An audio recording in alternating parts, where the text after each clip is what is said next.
Assalamu alaikum everyone and welcome to today's class. So I got one query from one of you through email regarding the derivation of one part of the assignment. Probably Naushad, right? Naushad sent me an email earlier. Yes, sir. Okay, so the query was about probably this part, LBB, right? So this was the Both LBT and LCC. LCC. So what is going on? Are they swapped in your derivation? Yes, sir. They're swapped. Okay, it's not a big deal. It's not a big deal. So even if they are swapped, it will not matter. But continue with the remaining part of the derivation. Okay. Okay, sir. So you should try the other parts like what is LBC. Once you derive the LBC, you will get LCB, sorry, LCB, and try to derive LCA also. And let's see what happens with those. Okay. And once you submit the assignment, probably then I will check what is going on there. Okay, sir. Okay. So let's continue with our lecture. Did anyone try this derivation yet? And got different result than this? So Naushad is saying that he is getting plus over here and minus over here, right? Okay, it's not a big deal. Okay. Shouldn't be a big problem. If I change the sequence from ABC to ACB, probably this should change. But if I follow the same sequence as in the book, if the book is not wrong, then there should be some mistake in my derivation. Or let me check Naushad's derivation first, then I can comment. Okay, sir. I will submit the assignment within 1 or 2 days. Okay, no problem. Okay. So we were here. We were discussing the simplified third order model, and we were trying to. I had a question. So why are we calling this a third order model? I mean, all the derivative equation we are using, they are all first orders, but why are we naming the model as third order? Very good question. Because all these three equations are required to represent a single system. Okay, they are not decoupled. I mean, they do not represent three separate systems of single order. Do you get the point? They combinedly are forming a single synchronous machine model. So there are three first order equations, and combinedly they represent a single model. That's why it is a third order model. Okay.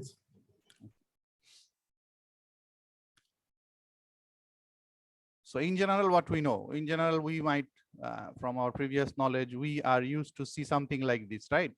D cube y by dt cube plus 2d square y over dt squared. Okay, so that's a very interesting question.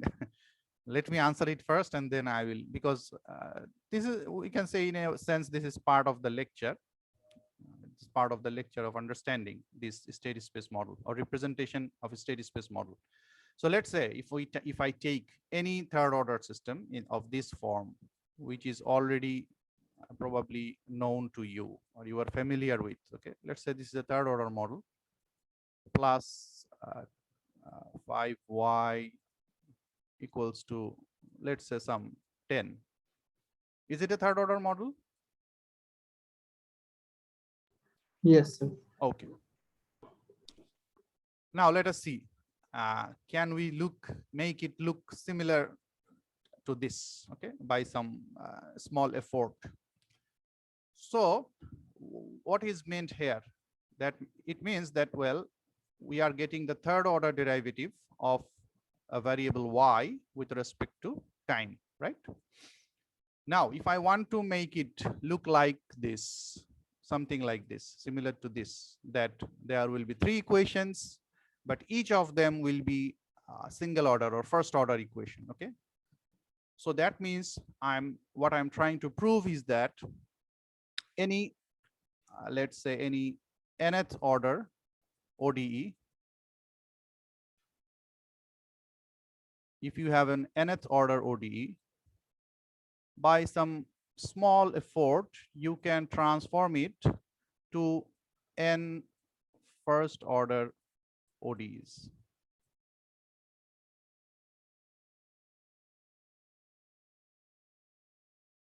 Okay.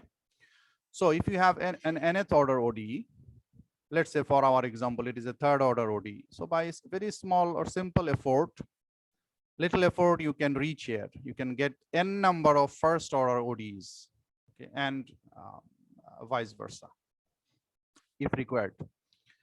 Remember, okay, before I go into this, if you had taken the first week classes for this course, what was the order of the swing equation originally? It was something like this, if you remember. Second order. It was second order, but that order was familiar to you probably because it was looking something like this: 1 upon twice h, and then it was PM minus P, something like this, okay, in per unit. So because you know that this is a second order, there were no questions. But remember, we transformed these two equations already here in this form in two different ODEs. But combinedly, these two actually represents nothing but this. Okay.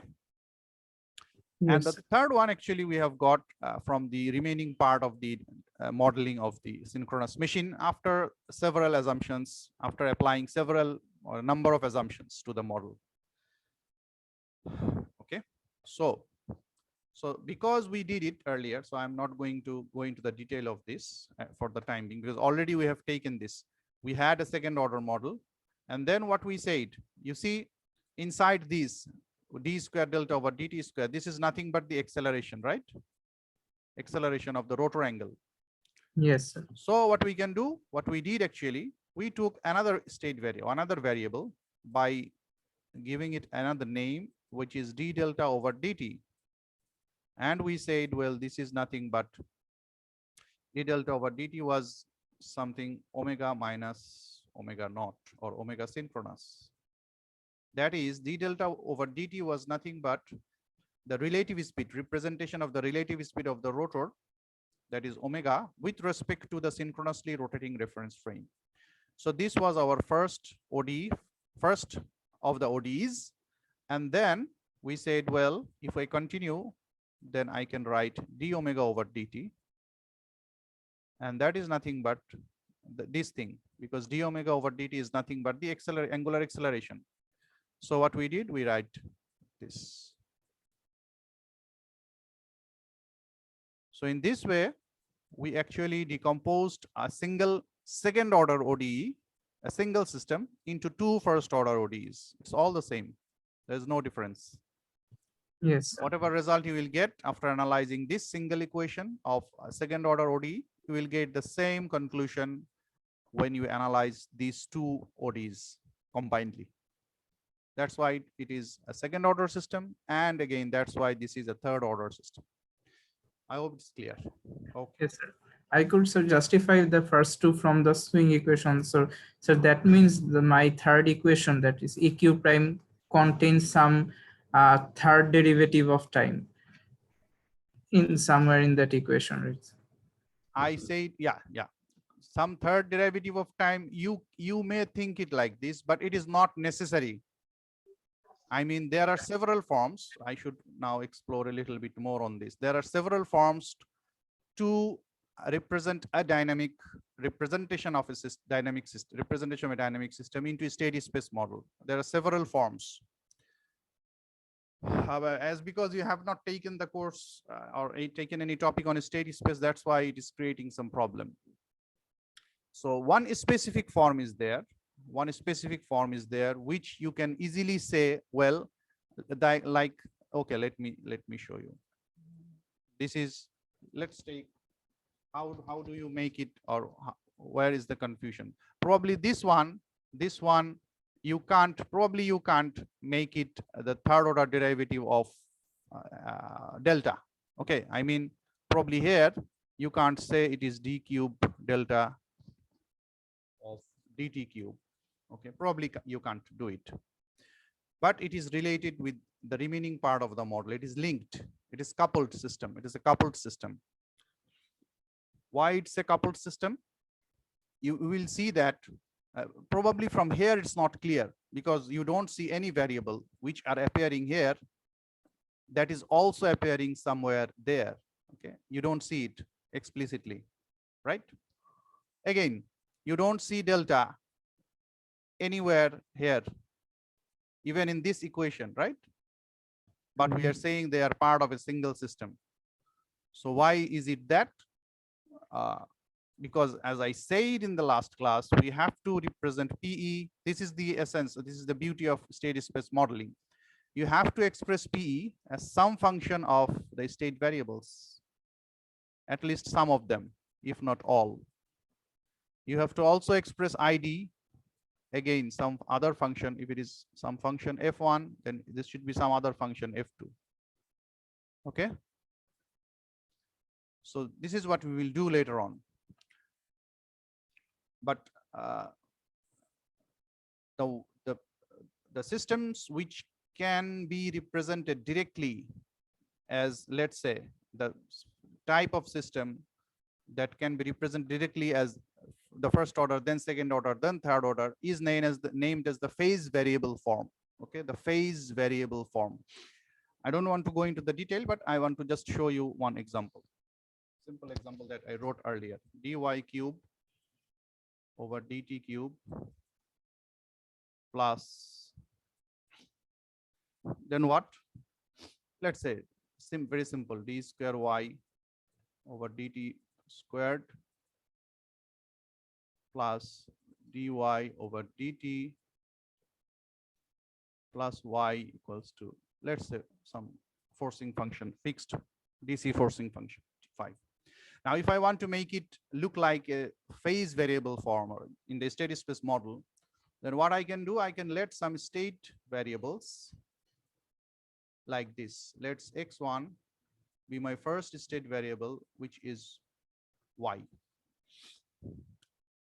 Then I take x2.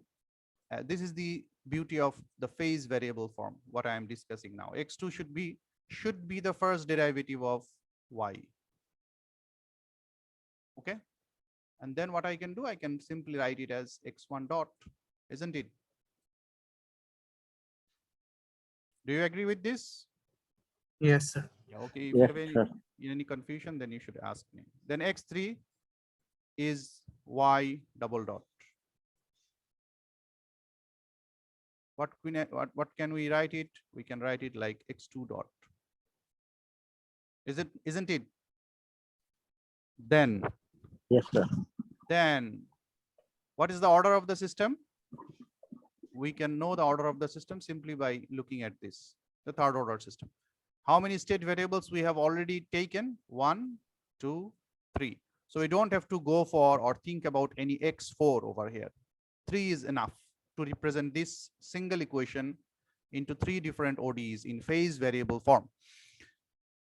So then x1, x2, x3 is done. So then what about x3 dot? What is x3 dot then?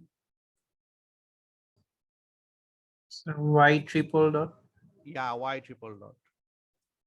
Where do you get this now? Because the previous one were related. We see you just use the previous one, then got the next one. You use the previous one, got the next one. Y triple dot is interestingly already available to us. You see, this is y triple dot, right? Yes, sir. So we can simply take the remaining part of this equation to the other side. So we can simply write 5 minus d square y over dt square. This is y double dot. So this is nothing but x3, isn't it?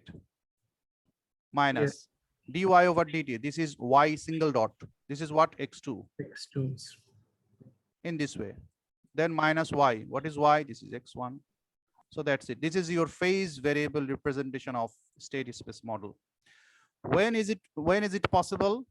Whenever you already have a third order equation, then you can easily convert it into phase variable form like this. Now you see a third order system is decomposed into 3 first order equations, ODEs, and it is your state space model. But in this case, we only had a coupled system initially of second order instead of the third order. So the second order actually came from a single equation like this. So actually the third one is not entirely the part of the original third order system. It is one added equation. You get it? The original swing equation was second order. So we decomposed that single second order equation into 2 first order equations. That's done. That's similar to this phase variable form. The first 2, you can say, well, this is like similar to phase variable representation, but the third one is not. It is different, but it is part of the system. Okay, so that's why it is a third order system in general, I mean in total, combinedly. Any question? No, sir. I No got question. it. Thank you. Thank you. Well, now with all these, so let's move on. What we do next? As we said earlier, that we have to express PE and ID and any other variable that comes along the derivation. We have to represent them in terms of state variables or some constants or inputs. This is our target. Okay, so let's move on.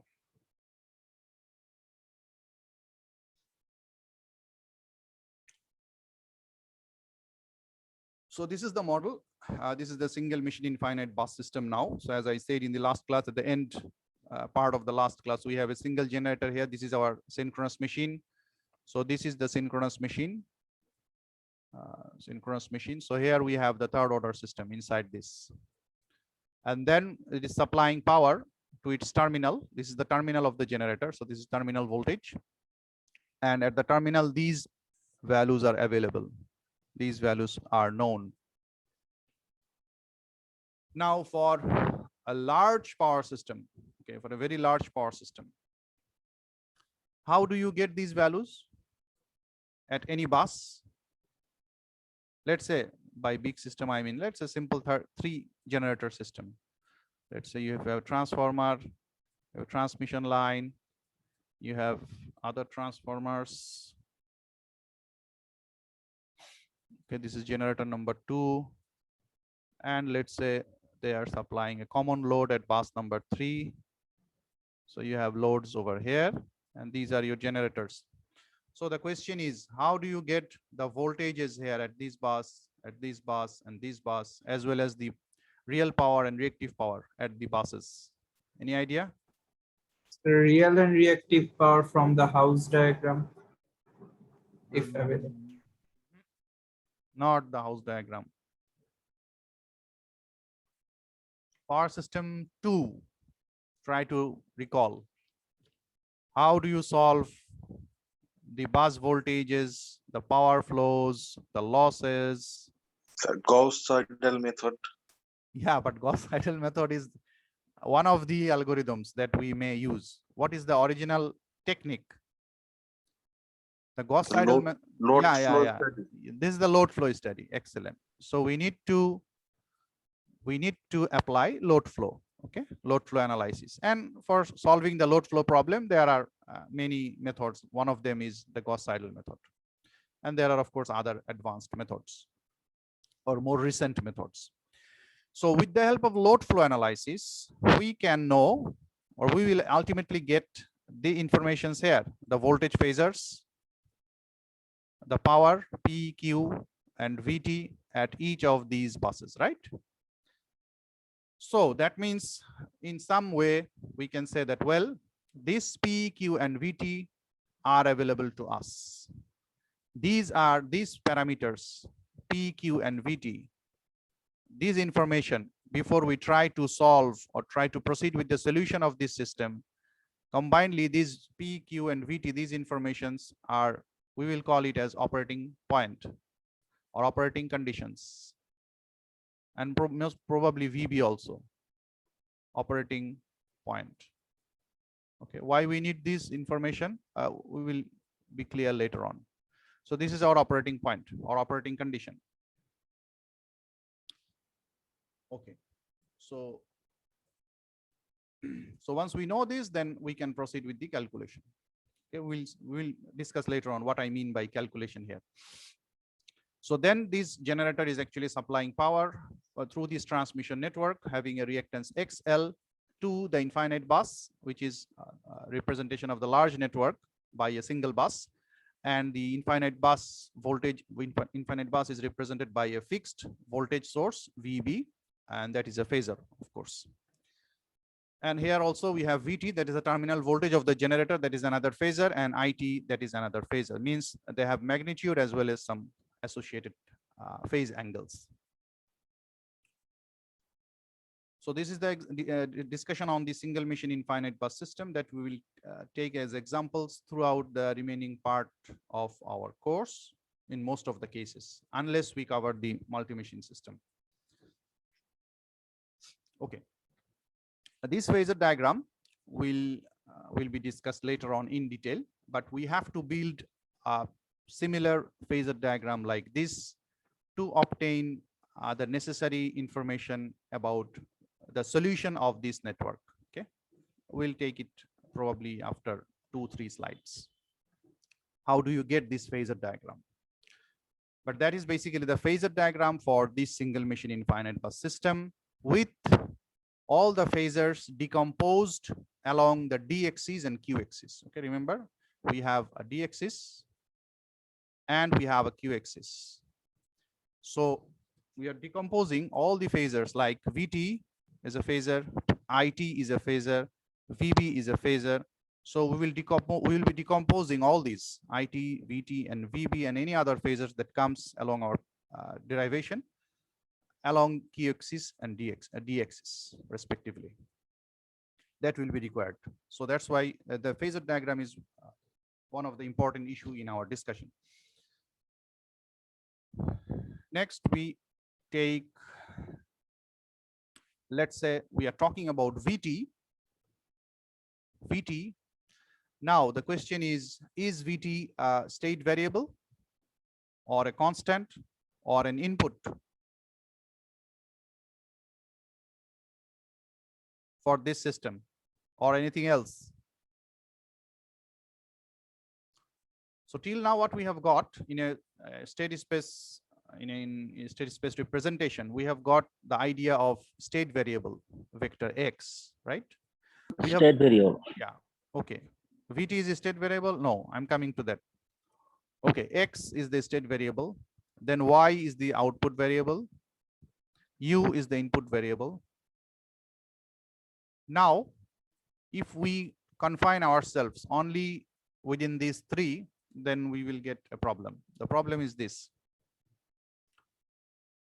Then what is this PE?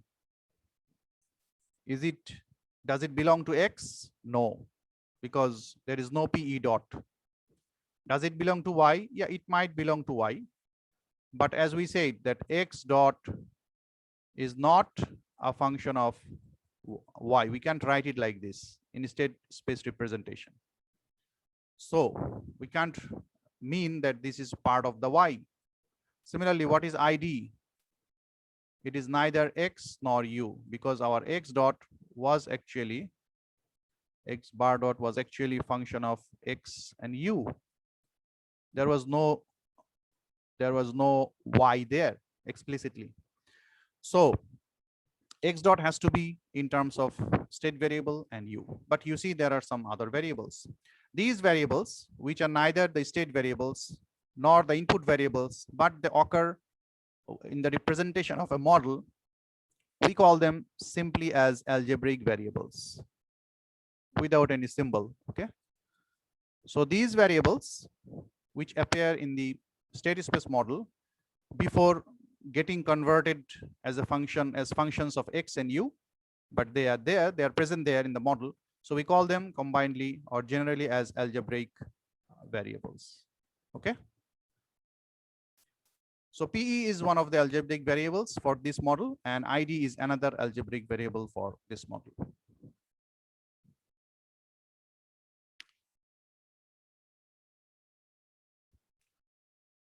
So now we will be slowly going into the derivation of PE and PE and ID as functions of state variables. But before that, let's try to establish some relationship between the different phasors which appear in this diagram.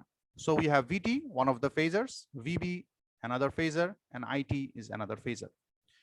So if I apply KVL, starting from, let's say, if I want to relate VT and VB, what should be the relationship? How do I relate VT and VB?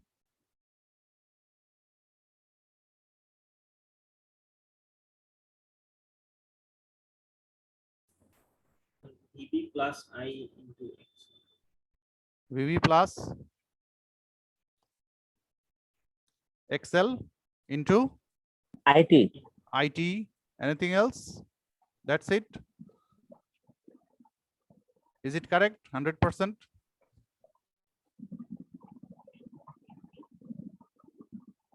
What is this? Inductive reactance. So what should be here? J. There should be one J. Okay. In general, that is Z. And then you can simply write Z into IT.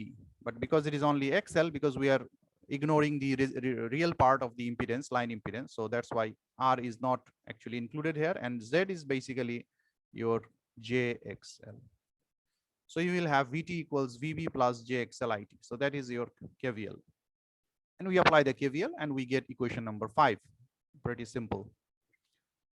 Then what we do, we simply decompose these VT and all the phasors that we have into its two components. One is the real component. Let's say VD is the real component and VQ is the imaginary component. So VT is decomposed into VD and VQ with a plus sign. Then we have equal JXT, and then we have IT, another phasor. We again decompose it into ID plus JIQ. VB, it is the infinite bus voltage phasor. So that is VBD component plus JVBQ component. Okay. Then what we do, we can simply decompose them again. We want to separate them. So we want to actually find out what is VD and what is VQ. So what to do, on both sides, you have some real part and you have some imaginary part. So VD, we take from the left-hand side, and we take all the real part that will come out from this expression from the right-hand side of equation 26. So if you simplify this, then you will get the real part would be minus XTIQ plus VBD. Those will be without J. And then VQ would be from the right-hand side, from the left-hand side, it is the coefficient of J. So similarly, from the right-hand side, you should pick only those which have coefficient J. That's the J operator. So now you see, after this simple calculation, now you know that what is the expression of VD and what is the expression of VQ in terms of the current and infinite bus voltage components. Similarly here, VQ in terms of the current and infinite bus voltage components. Now, what is VBQ and what is VBD? Because VBD and VBQ, they are again not actually some function of state variables. So let's see what we can do with them. If for the time being, if we agree that, well, the phasor diagram that is there, it is okay with us. We believe on this. So then how do you get VBD and VBQ? Let's see. So there is, okay, so let me first tell you that this VB is the reference phasor here. VB is the reference phasor here. That means VB phasor is actually written as VB magnitude angle 0. Okay, so this is our reference phasor.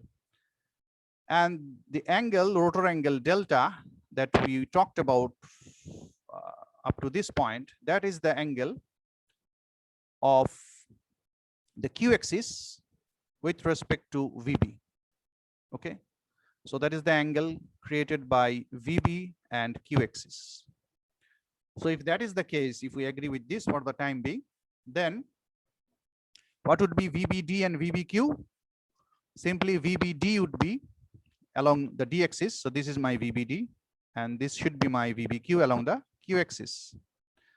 And if this is VB, then this much should be VBQ and this much should be VBD. So VBQ should be the cosine component of delta, VB cosine component of VB, and VBD should be the sine component of VB, because the angle delta is created with Q axis, not the D axis. So VBQ will be simply VB cosine delta and VBD would be VB sine delta. So from using the phasor diagram, we can get equation number 28. So you see now what we have done up to this point. Interestingly, in the expressions of VD and VQ, we have got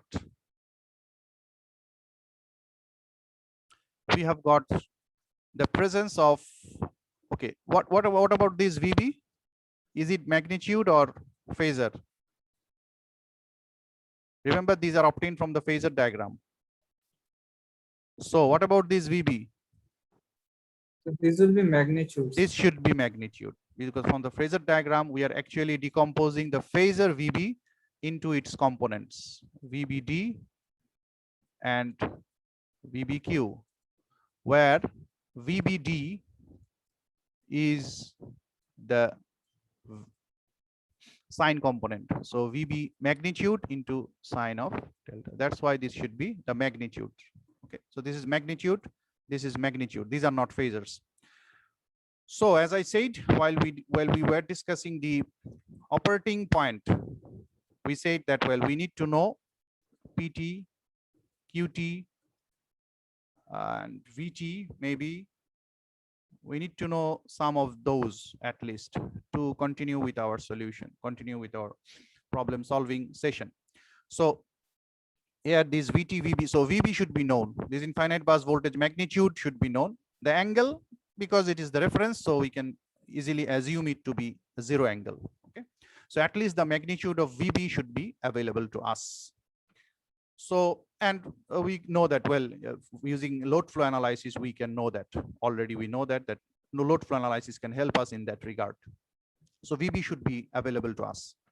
So if we know VB, then you see now VBQ has become some function of some constants and some function of the state variable, right?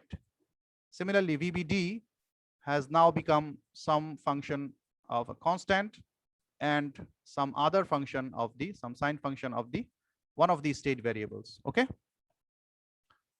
so for VD, this part has already been converted into some function of state variables. This part for VQ has already been converted into some function of state variable. We are still left with, of course, IQ and ID. Okay, so ultimately what we will get, we can get the expression of VT, which will help us to calculate the magnitude of VT, because the magnitude of VT is what? If VT is simply VD plus JVQ, that is the VT phasor, then what should be the magnitude? The magnitude should be this thing, right? VD square plus VQ square is square root.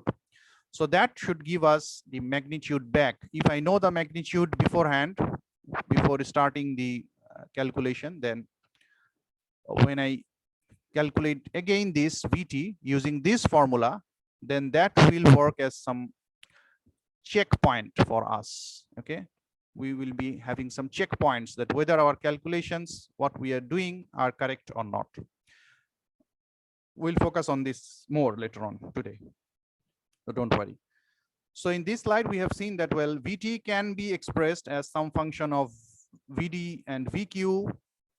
These are the D and Q axis components.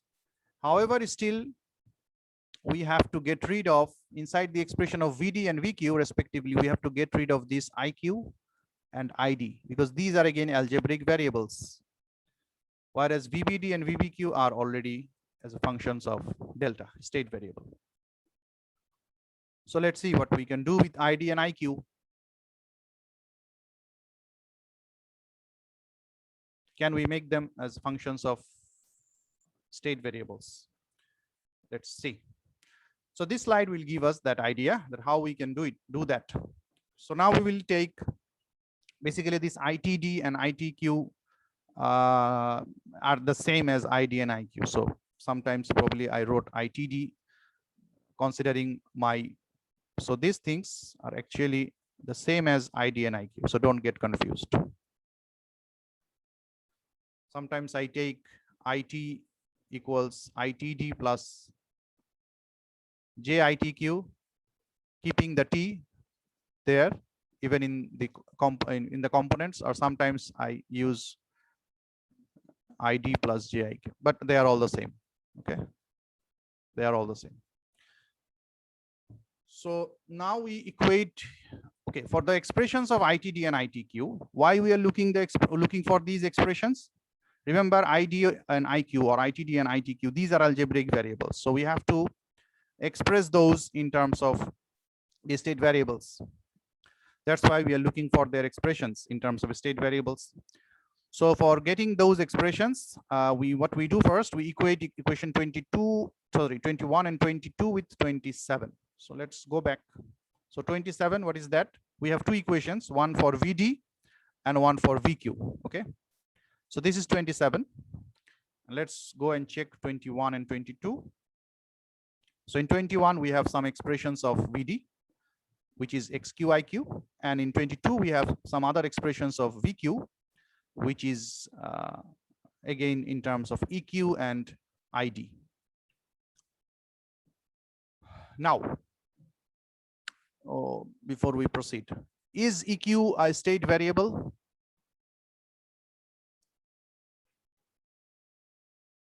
Yes. No. EQ prime is. EQ prime is, but EQ is not.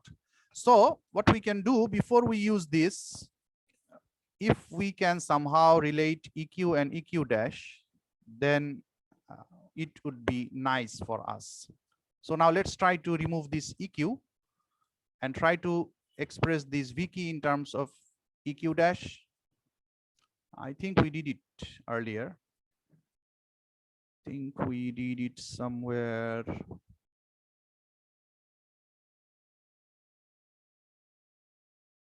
Let me check whether we did it or not. So this is EQ and this is EQ dash.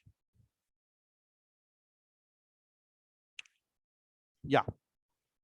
So you see EQ and EQ dash are already having a relation like this. So EQ dash is already expressed as a function of EQ, right? In one of our earlier slides, slide number 40. So in equation 23, they are already related. So what we can do, wherever we have EQ, we can simply write instead of that EQ is simply EQ dash plus XD minus XD dash multiplied by ID. Why are we doing this? Because we want our VQ to be some function of EQ dash, right? That's why, because our VQ was in terms of EQ.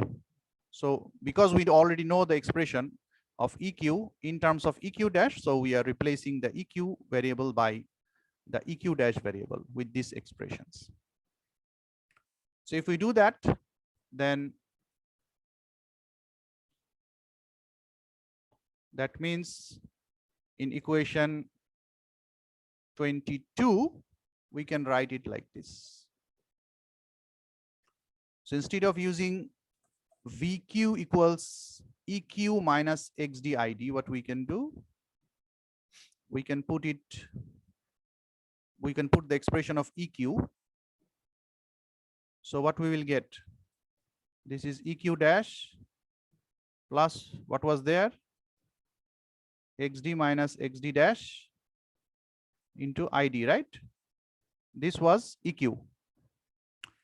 Then we already have minus XDID here. So what will be the resultant expression? The resultant expression would be EQ dash minus XD dash ID. Okay.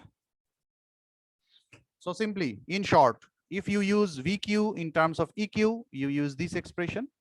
Or if you use VQ as a function of EQ dash, you can use this expression. So where is the change? Only in the transient and steady state values. So if it is VQ is expressed in terms of transient values, then EQ has become EQ dash and XD has become XD dash. If it is represented in terms of steady state values, then it is EQ and XD. So in our next part of the derivation, we'll be using this. Why? Because EQ is one of the state variables, and we are bringing everything into state variable representation. That's why we want to focus on EQ dash, not EQ for the time being.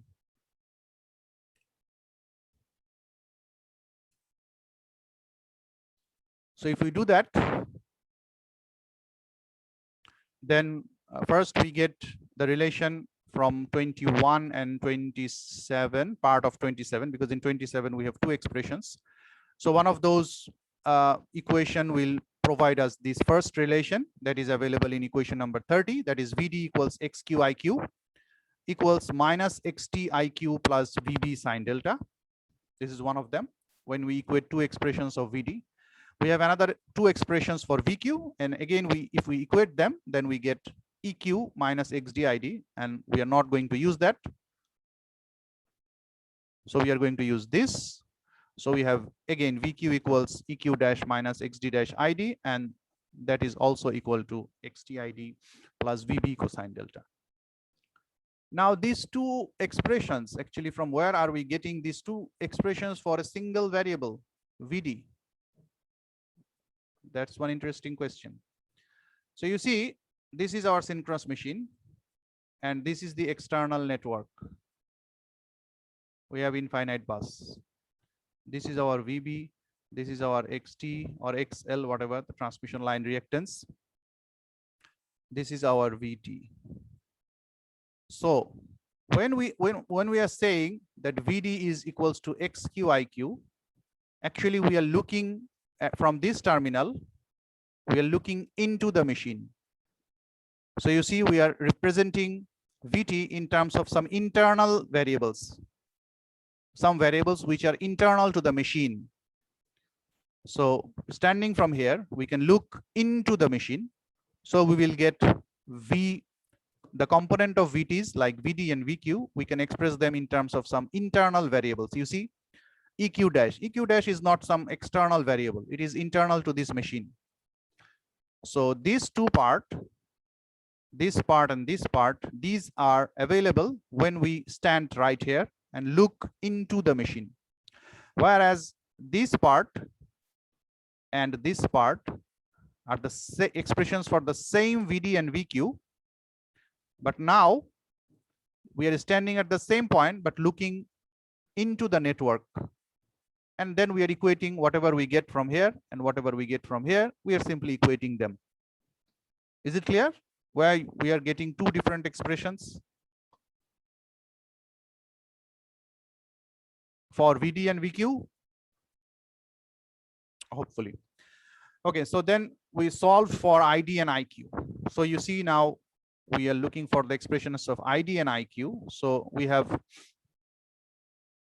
IQ. So if we take IQ from here, this first equation is only a function of IQ, and the second equation is only a function of ID. So simply we can write them as IQ equals VB sine delta divided by XQ plus XT, where XT is, remember, the line reactance. Sometimes I write XT, sometimes I write XL, but they are same. This is the same as XL. So if you find anywhere XL, just assume it is the same as the transmission line reactance. Sometimes I take T for transmission line, or sometimes I take L, but it's not good practice, but this is what I actually do. I'm sorry for that. Any ambiguity, if any ambiguity arises, I'm sorry for that. Okay. So then we have ID from the second equation. So we are looking for ID expression. So we simply try to simplify this, and we get EQ dash minus VB cosine delta divided by XD plus XD dash plus XT. Again, XT is XL, the line reactance. So after this, what we have got, let's see. Let's see what we have obtained. So you see on the right hand side, Remember, ID and IQ were the algebraic variables. But now what we have got, what is VB here? VB is the magnitude. So it is available to us. It is not a phasor. Sine delta, delta is our state variable. What about these two? Are they constants or anything else?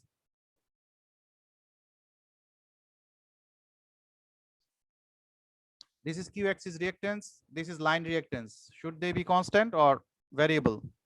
So constant. These are constants. So you see now IQ is represented in terms of state variable or functions of state variables. Similar with ID, EQ dash is one of the state variables. Delta is another state variable. VB is a constant. The denominator is another constant. So some part of the job is done. ID, IQ already expressed in terms of state variables. Where was ID? ID was here. In the third equation, you see ID here. So now ID is replaced by, ID could be replaced by the corresponding expression as a function of EQ and delta, EQ dash and delta. So why we are getting, why we are interested in IQ? Because IQ would be required here. Okay, in equation number 27, we need IQ to express VD in terms of state variables. So IQ has to be replaced. So, and we have done it. Here ID has to be replaced. We have done it. So if we know VD and VQ in terms of some constants and some state variables, then VT, the terminal voltage, is now completely can be represented as a function of state variables. Okay, so the terminal voltage is also represented in terms of state variables. What is left is PE, okay, or PT, the power output or the electrical real power output from the generator. So again, we take help of apparent power expression.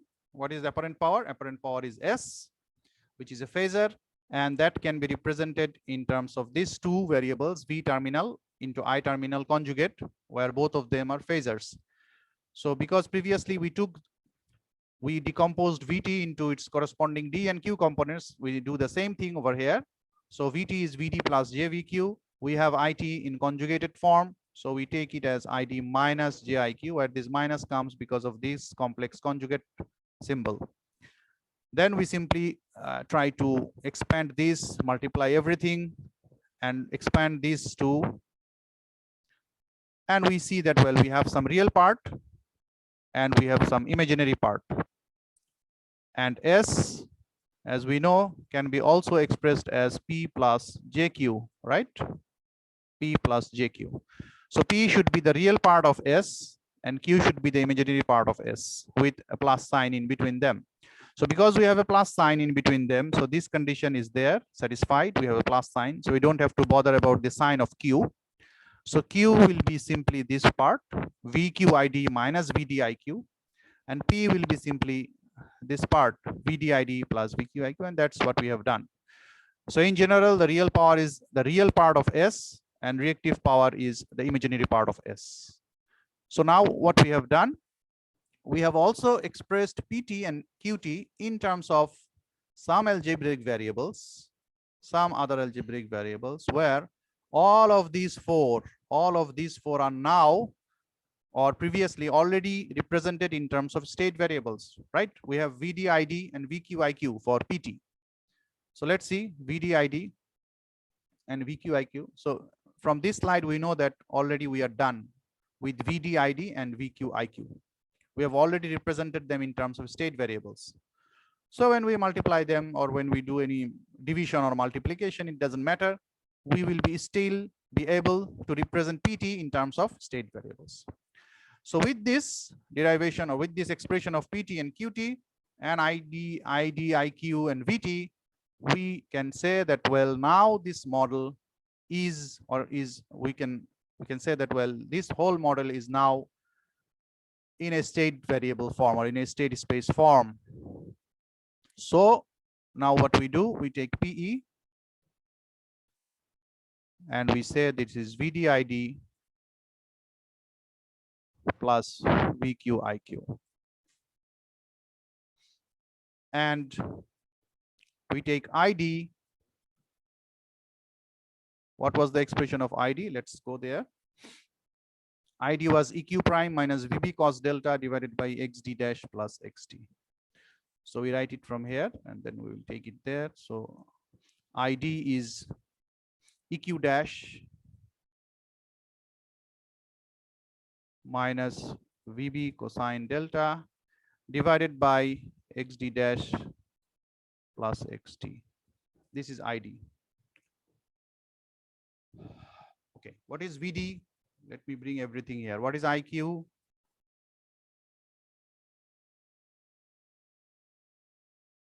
VB sine delta divided by XQ plus XT. What is VD? It is XQIQ. One of the expression, of course, one of the expression is XQIQ. So that is enough. What is VQ? It is EQ prime minus XD prime ID. So that's the complete representation. And then what is VT? Of course, VT is VD square plus square. So that completes the state space modeling part for these equations. Okay, so we have PE is VDID plus VQIQ, where VD is again some function of IQ, VQ is again some function of EQ dash and ID. EQ dash is a state variable. So what is IQ and ID? This is ID represented in terms of EQ dash and delta, IQ represented in terms of delta and some other constants, and some other known variables of VB, which should be constant. And then VT, the terminal voltage, is also expressed in terms of state, VD and VQ, which are again some function of state variables. So now we can say that, well, these equations gives me something like this, right? X dot equals F, a function of X and U, and of course Y. Now we can say, well, Y is also some other function. Let's say we use some other variables, some other notations. Let's say this is H. So Y is H, some other function of X and U. Where we can take, if necessary, we can take now, if we say we are interested in the terminal voltage, so we can take VT as one of the output variables. Also, if we say, well, we want to see the rotor speed, then take the speed. If you want to measure the power output, real power output or reactive power output, take it. And as I said in the last class, that is up to us, up to the designer. Okay, it's up to the designer's choice. So you can increase this number, you can decrease this number, but those has to be physically measurable. Okay, you have to be able to measure them. Okay, the output variables by sensors or by some metering or by some other means. Those has to be measurable, physically available quantities, in short. So this is your state space representation of the system. Now the next question comes. After we are done with this, we have done a big part of our derivation of our job. Now, because we have the system, we should be able to solve it. Okay, because as I said in the last class, state space model, the solution of the state space model or this third order model, by solution we mean we are looking for something like this: delta versus time, omega versus time, and EQ dot, EQ dash or EQ prime versus time. So you are basically looking for these three. We can get them easily when we solve these three equations using any numerical methods, standard numerical methods that you should have covered earlier in any numerical analysis course in your undergrad level.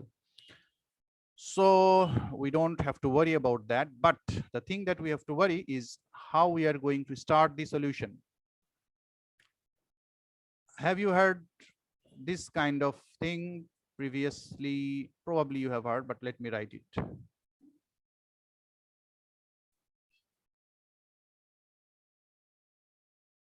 Have you heard this initial value problem for differential equation, solution of differential equation?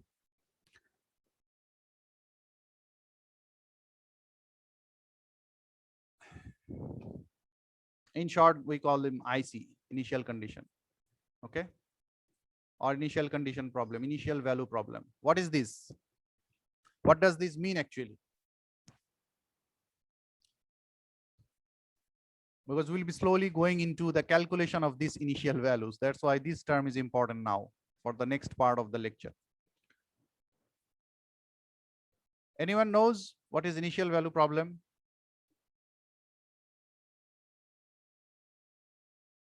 Okay, let me try to help you out here. Probably you have done it, but probably in your earlier part of the undergrad level courses, not the later part. Let me tell you that, well, not delta, of course, because we were familiar with something y here.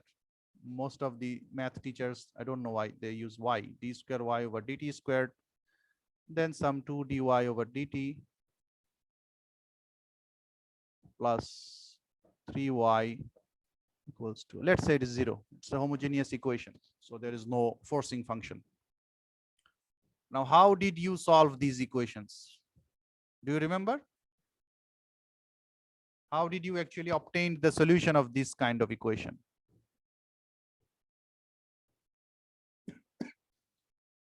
Besides this, if you remember, we used to have something like this.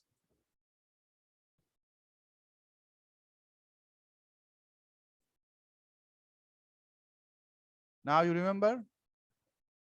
Can you recall anything from this image that I have drawn? This was the whole problem statement. This used to be a problem statement. And what you used to do, you used to find out the y as a function of some time, right?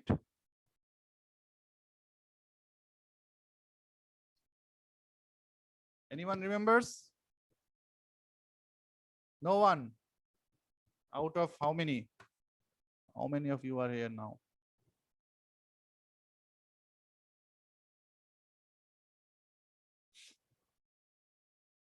Okay, besides me, we have 13 more. Can anyone remember what sort of problem was this? How did we use to solve them? Okay, so this was actually the example of initial value problem. Okay, what we used to solve in our undergrad levels, but of course, without knowing too much about from where this equation was coming. So we were being given blindly this sort of equations, some third order or second order at best, third order at best. So then you used to have some initial condition, which were actually some initial conditions of the state variables. Okay, in general, these are the conditions of the state variables. So you see one of these y dash means what?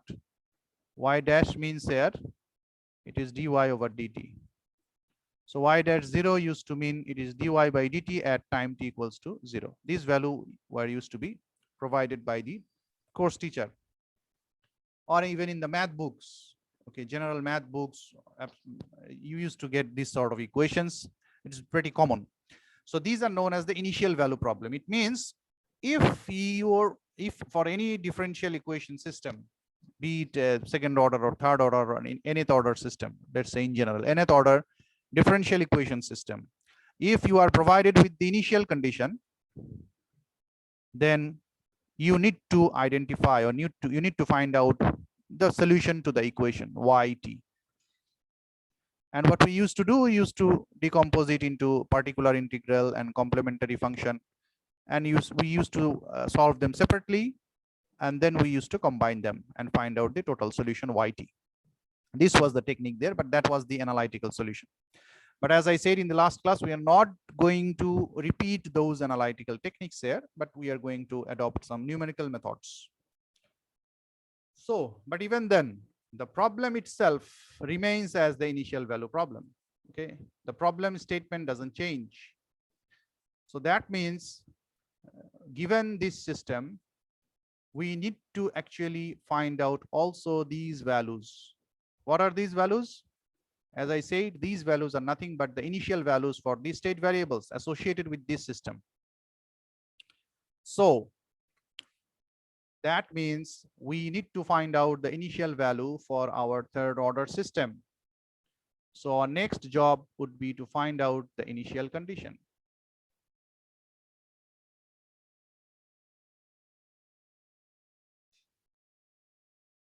Okay, so that would be our next job.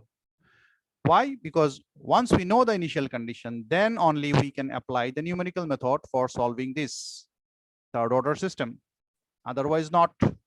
So we need to find out actually this y0 or y-0, or that means in general we are looking for initial condition for our system, we are looking for delta 0, omega at 0, and eq dash at time t equals to 0, so that ultimately when we apply the numerical methods, then using these three values we can reach here. Okay, this is our final target. We want to obtain the time domain plots for these three variables. That is meant as the solution for this third order model. Okay, so basically what we are doing, we're doing some solution of initial value problem, nothing special, some initial value problem. In terms of mathematics, we can say this is nothing but initial value problem. So given the dynamic system, given the initial condition, we will be solving for delta versus time, omega versus time, and eq dash versus time. So before we take the initial condition, because we have 10 minutes left, because we can't take the initial condition today, we don't have that much time, but we can take the phasor diagram here. We can discuss the phasor diagram, part of it at least, most part of it. So let's look at the phasor diagram. How do you draw the phasor diagram for your system? Let me draw it here because we have, no, not here. So let me draw it, some empty space is there. Okay. So if you remember, we had the phasor diagram, and in the phasor diagram, we said that what should be the reference? Let me draw the network quickly here. So this was the generator, this was the reactance, and this was the infinite bus. So this was VT, this was XT or XL, and we had IT. And here we also had PT and QT.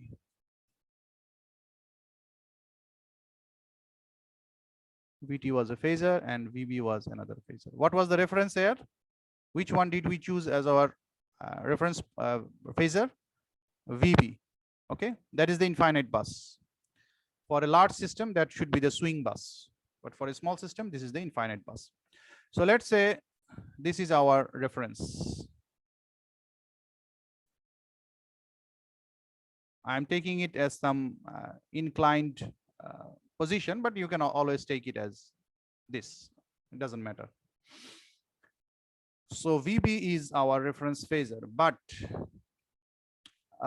let's try to start from the known terminal conditions. The terminal condition means the generator operating condition or the terminal condition at this point. So if we know VT, PT, and QT, can we calculate IT? The question is, given P, T, Q, T, and VT, if we know these, can we calculate IT?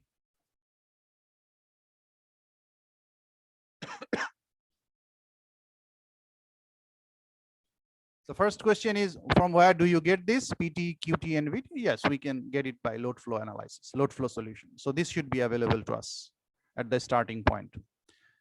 So how do you calculate IT? Remember VTIT conjugate is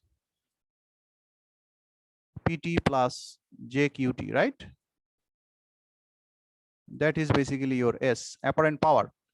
So VI conjugate is PT plus JQT. That means the apparent power going into this terminal from the generator.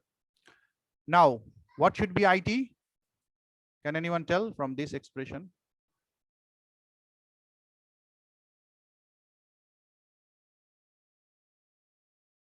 What should be IT?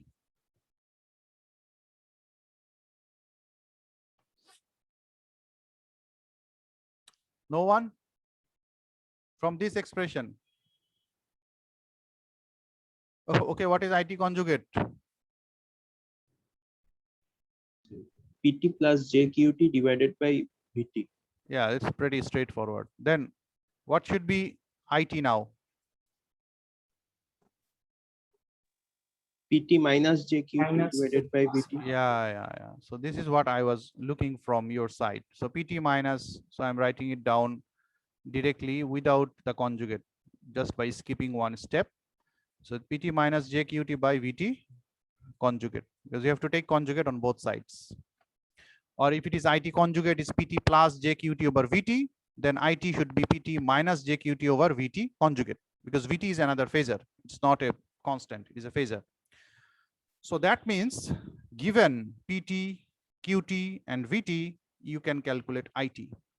So because we are saying we know VT, okay, we know VT from load flow analysis. That means we know the angle also.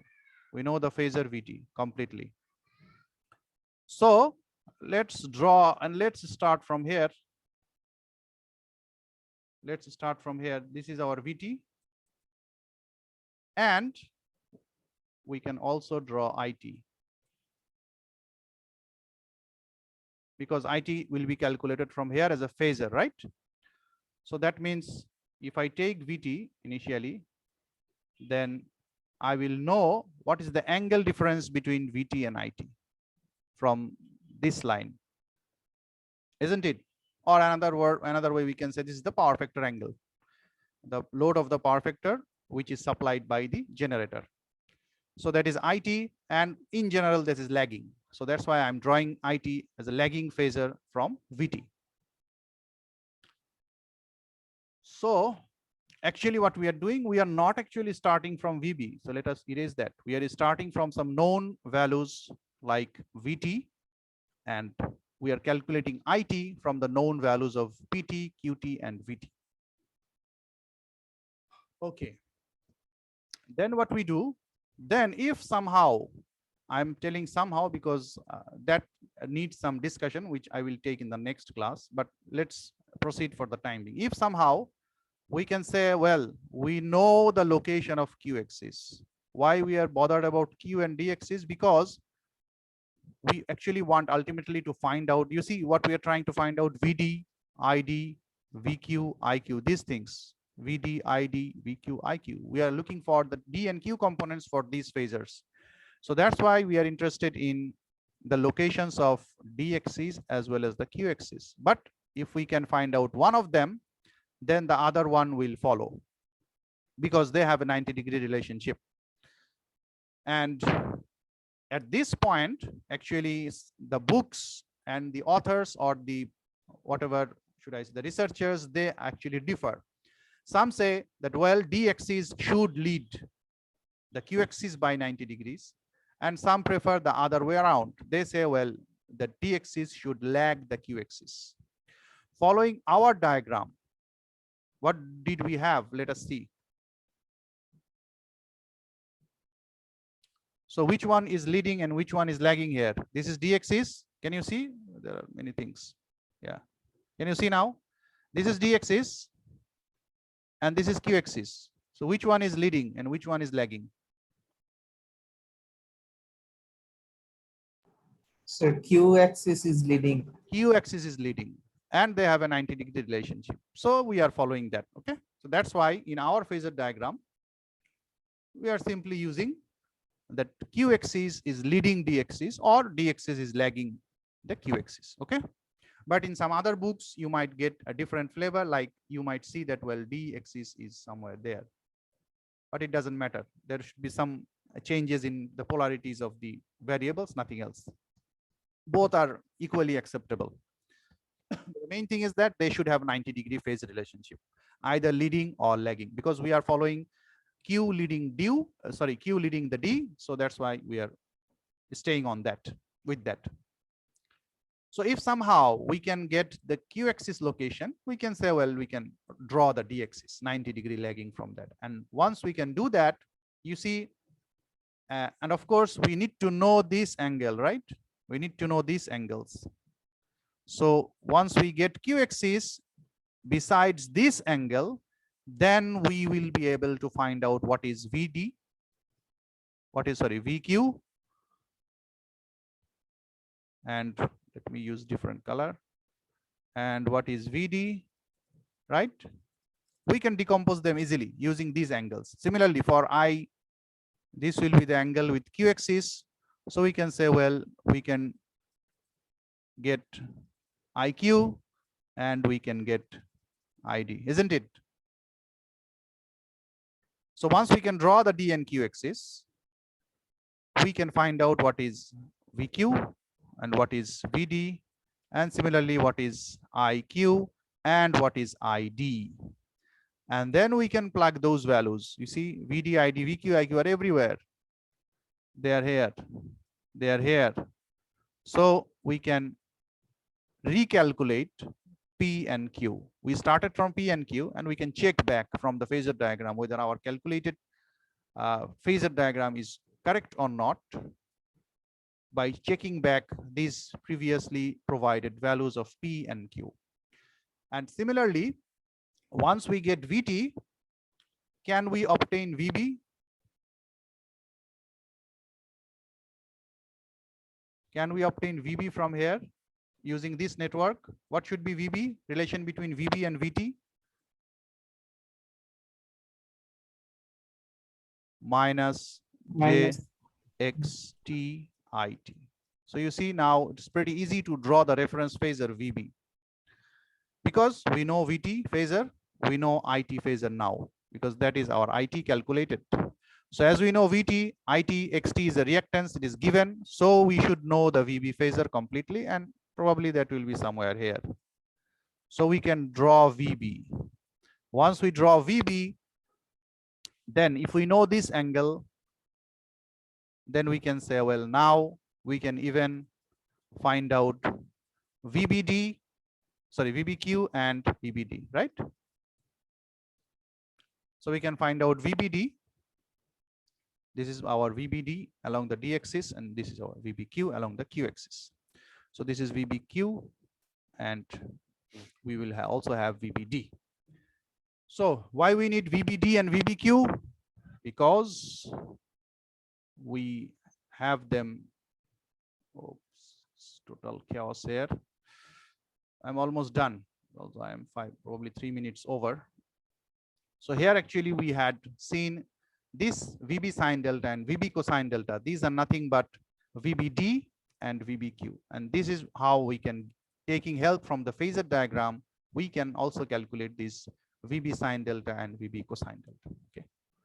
And that would end actually the discussion on the phasor diagram. And of course, we will, in the next class, we will start with this topic, that how actually we are going to locate the Q axis, because unless we locate the Q axis, we can't start decomposing VT, IT, VB, and whatever phasors we have.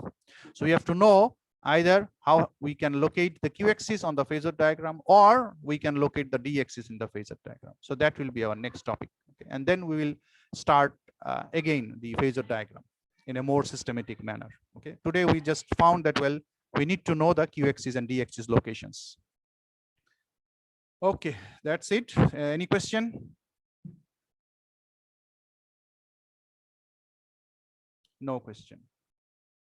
Okay, so then when we finish the phasor diagram, our next job is to find out the initial conditions. And once we are done with the initial condition, then we will be in a position to apply the numerical methods to solve our synchronous machine or the SMIB system. Okay, SMIB system, we will be able to solve it, and we will be able to extract the delta time relationship, omega time, and EQ prime and time relationships.